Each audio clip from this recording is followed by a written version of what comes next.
Hello, my fellow readers. It's I, Dark Symphony 777, with another fan fiction reading. As always, a link to the story will be in the description below. Please like the video, subscribe to that channel, click on that bell for notifications, leave a comment in the comment section below on your thoughts of the story.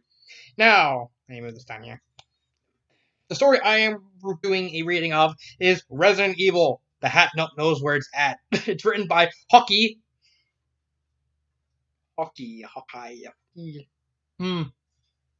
I don't know how you pronounce that. It can be, I guess, pronounced any number of ways.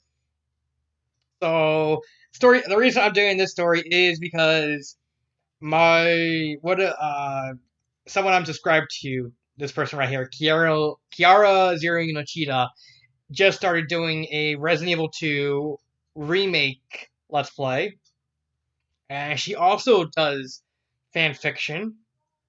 She did the Luke Garde fan fiction,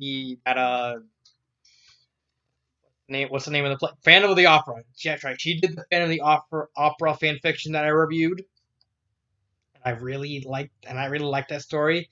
And I thought, she's kind of stressed out. I thought I'd have a little fun and do a story of the game she's doing.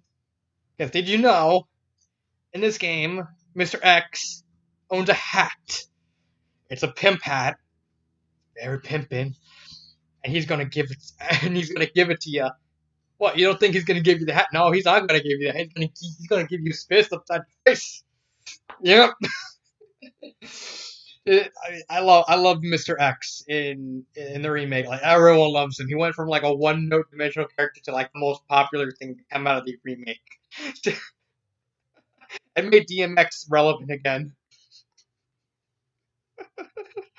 Okay, let's get started. Shit. You're gonna start a humor parody K plus story with shit. Nice. I know it's gonna be sound like very moral guardian, but maybe you should add that to make that a T. Nah. K plus is good, mainly because if I continue seeing more curse words, then yeah, raise it to raise it to T. But depends. I don't know where I was going with that. Let's continue. Shit. It wasn't the first time this night, or was it morning? Hard to tell right now.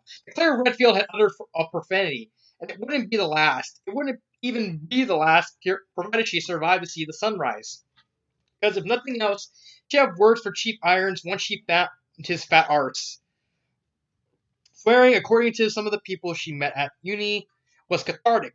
They were humans who quickly expressed their anger rather than letting it out through jumping up and down like an ape. Over the last few hours, she whispered swears when she saw the living dead stumble towards her. She uttered prayers as she tiptoed past the clawed monsters that crawled along the walls and ceilings. That wasn't even mentioning cheap irons, the monster she encountered after finding Jerry, that overgrown zombie or whatever the hell it was. All of that, in some sense, she understood. Something had changed the people here. Irons was a bastard being a bastard, but this thing, before her, she could barely wrap her head around it. A giant!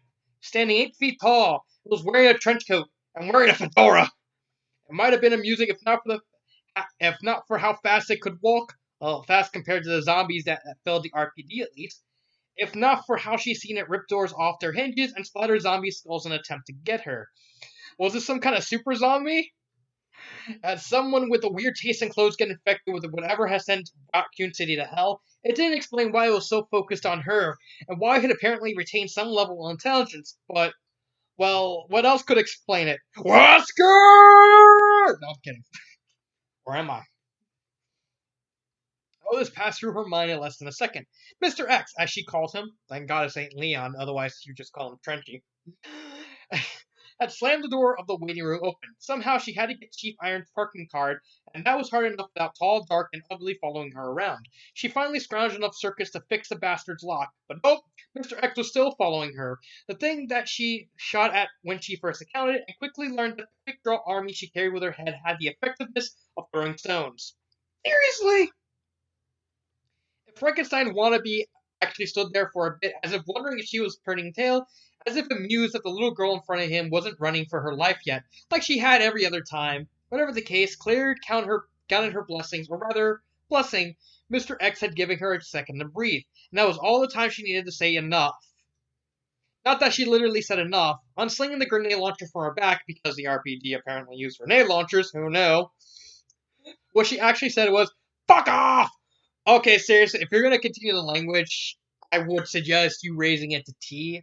Like saying shit, okay, fine, you can kind of justify that as a one-off thing. But if she's gonna keep cursing, then the rating has to go up.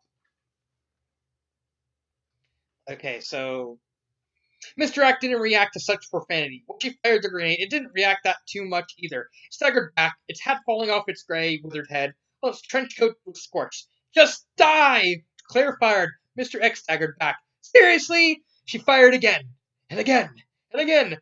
The rounds weren't military grade, because, of course, they wouldn't be phosphorus rounds. Most of them were ones she handcrafted herself. She was hardly a weapons specialist, but having a brother in the Air Force and later SARS! Couldn't resist with Resident Evil 3 coming. Had some perks, one of them being knowing a thing or two about gunpowder, guns, and how to use both.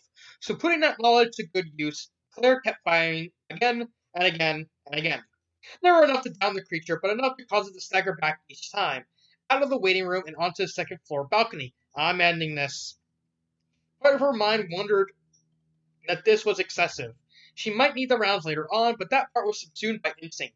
Instinct had kept her alive so far. Instinct was what she followed, so with instinct guiding the finger at the trigger, she fired the final round. Mr. X stumbled back against the balcony railing, breaking it. The ground broke its fall. Claire stood there for a moment, still staring down the sights of the grenade launcher, still breathing heavily. It wasn't that warm in the building, but her neck and hair were drenched with sweat, her clothes clenched in dust and dry blood. None of it was hers, but sometimes the Walking Dead had got too close for company. Just like Mr. X, only while those fuckers had the decency to go down with a bullet to the brain, Mr. X had just kept coming, like the Terminator or something, which she supposed made her Sarah Connor. Terminated, fucker. Okay, seriously, I'm saying this before I even finish the story. Raise the rating. Raise the rating. Couldn't help but smirk at that. Another thing about having a brother like Chris meant that you got raised on a plethora of action movies. Slinging the grenade launcher over her shoulder, she walked out towards the balcony, picking up the fedora as she did so. She wasn't sure why. It was just more than that instinct guiding her, that which guided her to the broken railing until limp Mr. X on the ground. Is it over? She hoped so. He wasn't moving. Some of the zombies downstairs were.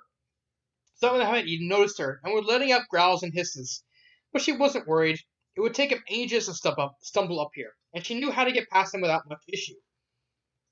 All she had to do now was get Iron's key card, go back to the parking lot, find Sherry, deal with Irons, find Sherry's mom, find Leon, get out of Raccoon City, find Chris, and one at a time, Claire.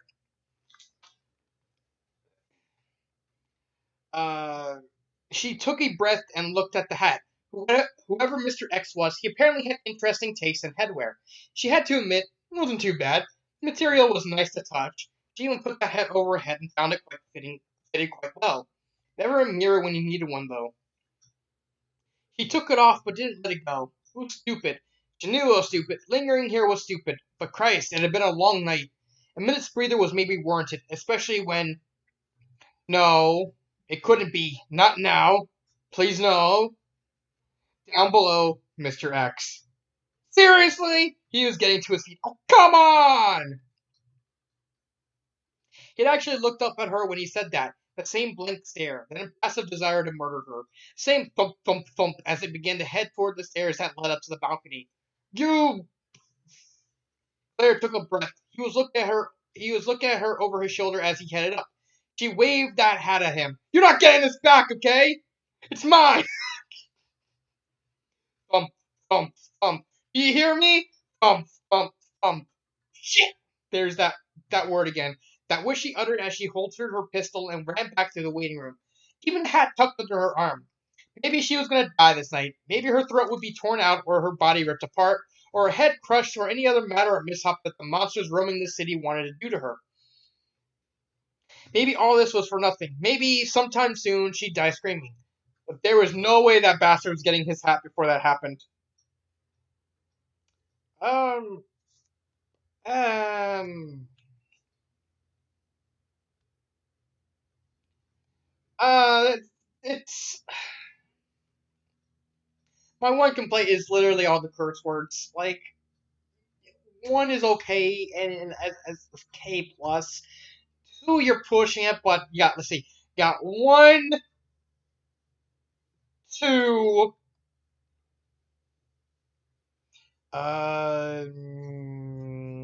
three, four, uh, five is four, five.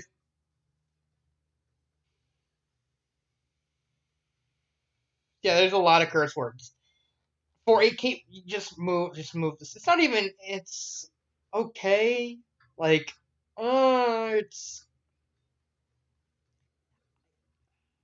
the problem is this is supposed to be humor, but I really didn't find it funny outside of this sentence right here, just Claire saying you're not getting the hat back, and making it read like he's actually going after her for the hat instead of just killing her. It's like you took the hat on, it's on now. But I don't. Oh my god, it's not. It's humor parody. It's ain't even parody. Like, raise the rating, ditch the parody, just leave it straight humor. Like, if you wanted to make it humor, you could have just say you could have had it end with like Mr. X saying something like, "Oh, you took my hat now. Oh, I'm gonna get you," or just saying something that would have been worthy of getting parody. But this is not exactly a parody. It's just Claire beating Mr. X and then just picking up his hat. Like, it's not even that funny. It's like, I mean, yeah, the joke at the end is at least decent. It's predictable, but it's at least executed decently. But I can't give it any more than a two. There's just not enough going for it to warrant it any more than that. Like, it's written confidently enough that I'm not gonna give it a one, because then I would have to be a brain dead idiot to say that. But I can't give it any higher than a two, because it's just missing something. It just comes off as very anticlimactic in terms of how the joke was committed. Like, if you were going for this whole story being about like Mr. X having a fedora, I mean, there was way more you could have done with that. Like you could have either added another scene with her meeting Chris, and then Chris like, "Where'd you get the hat from?" He's like, "Nowhere." Like, there was so much you could have done to add on to the story, and it just comes off as unfinished, anticlimactic. It's okay, but I can't even say it's good. 2 out of 5 for me. This has been Dark Symphony 777, and cut.